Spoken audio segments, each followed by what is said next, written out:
Do I have weakness? I am nothing but weakness.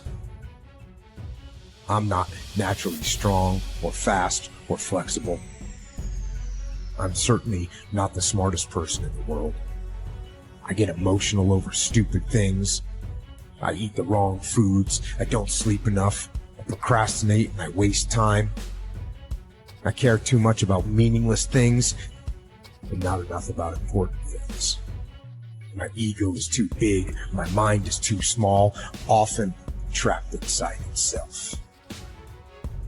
Now, all that being said, I have to say, a person's strength is often their biggest weakness, but their weaknesses can become strengths. Success, guys, a very, very lonely road, man. Along that road, you're not going to see too many friends. You see your shadow most often. You got to trust in the heart of hearts. Decide what you're doing, what you believe in is worthy cause to win the fight.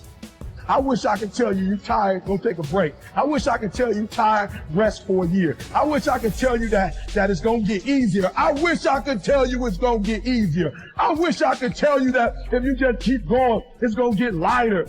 I dare you to take a stand today to say no more. I will no longer accept this for my life. I dare you to take action today. I dare you to write your goals down and get someone to hold you accountable. I dare you to hold yourself accountable. I dare you to give up everything that is keeping you from your dream, to say no to all the negative influences. I dare you to pick up a book instead of a drink. I dare you to work harder than you think you did yesterday. I dare you to prove them wrong. I dare you to prove yourself right. I dare you to stand up as a man or as a strong woman, as whoever you are, and declare that you are going to claim a bigger and better life for yourself. When you get to the point where enough is enough, when you get to the point where it hurt real bad, when you get to the point when it's over, when they're tired, when they're frustrated, when they're ready to give up, when they spent their last dime, that's when they get started. But what you cannot do is you cannot quit during the process. You cannot give up because it ain't what you see. You cannot give up. Pain is there to make you better. Without struggle, there can be no victory. And let me tell you, when you've been through pain, when you've fought for where you are, you ain't gonna let anyone take away what you got. When you've earned it and paid your dues and suffered and failed, been hurt, been down, and you get back up, when pain and struggle comes to face you again, you look it in the face and stand it down. Because you've been through too much. You're too strong now. Everything that has happened to you up until this point has made you who you are. And it will continue to mold you into who you will be. How do you overcome the suffering of life? Be a better person. That's how you do it. Well, that's hard. It takes responsibility. And I think, you said to someone, you want to have a meaningful life? Everything you do matters. That's the definition of meaningful life. But everything you do matters. You're going to have to carry that with you. Or do you want to just forget about the whole meaning thing and then you don't have any responsibility because who the hell cares? And you can wander through life doing whatever you want, gratifying impulsive desires for how useful that's going to be. And you're stuck in meaninglessness, but you don't have any responsibility. Which one do you want? Well, ask yourself, which one are you pursuing? And you'll find very rapidly that it isn't the majority of your soul that's pursuing the whole meaning thing, because, well, look what you have to do that. You have to take on the fact that life is suffering. You have to put yourself together in the face of that. It starts with yourself, man.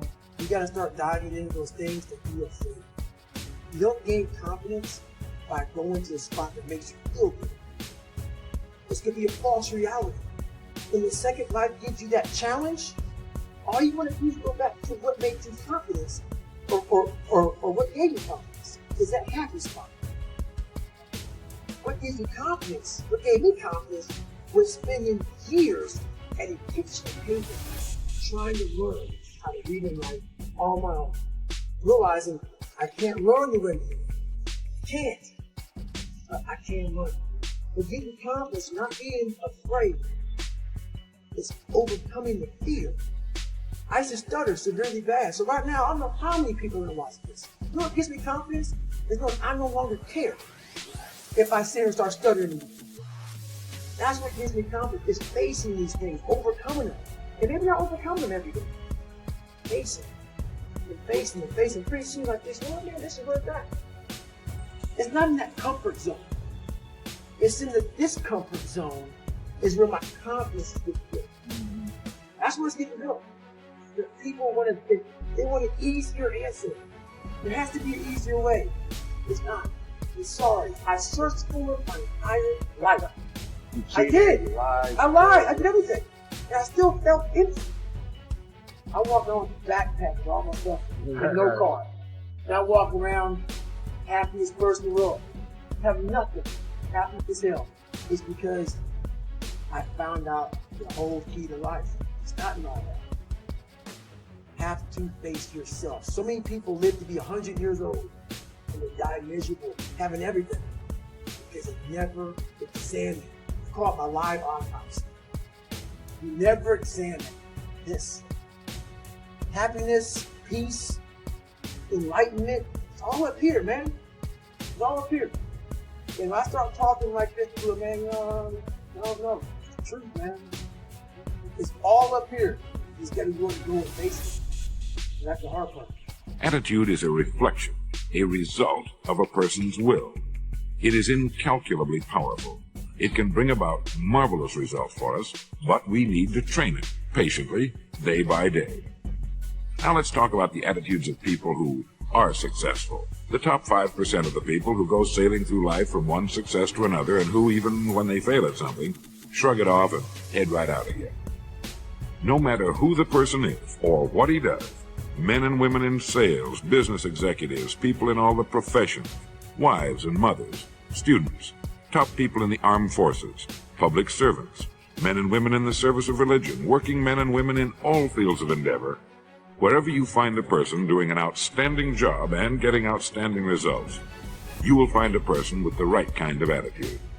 These people take the attitude toward themselves that they can accomplish what they set out to accomplish, that there's no good reason on earth why they can't be competent, successful.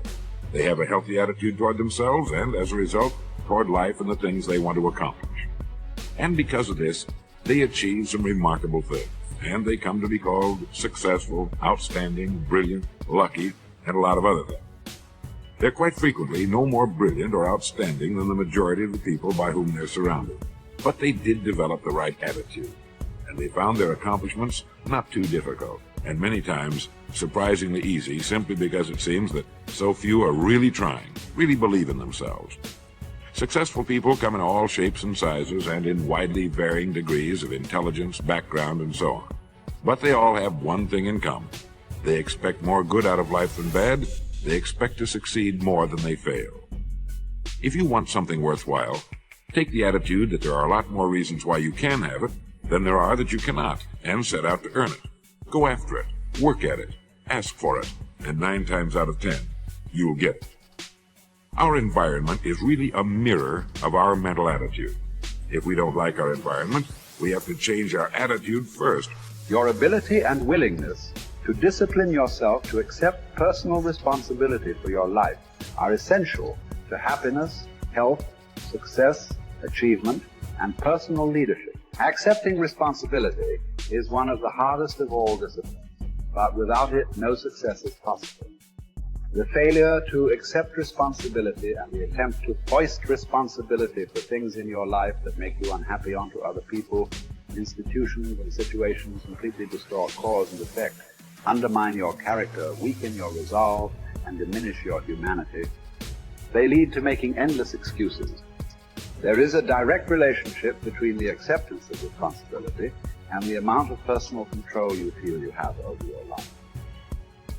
This means that the more you accept responsibility, the greater sense of control you experience. There is also a direct relationship between the amount of control you feel you have and how positive you feel.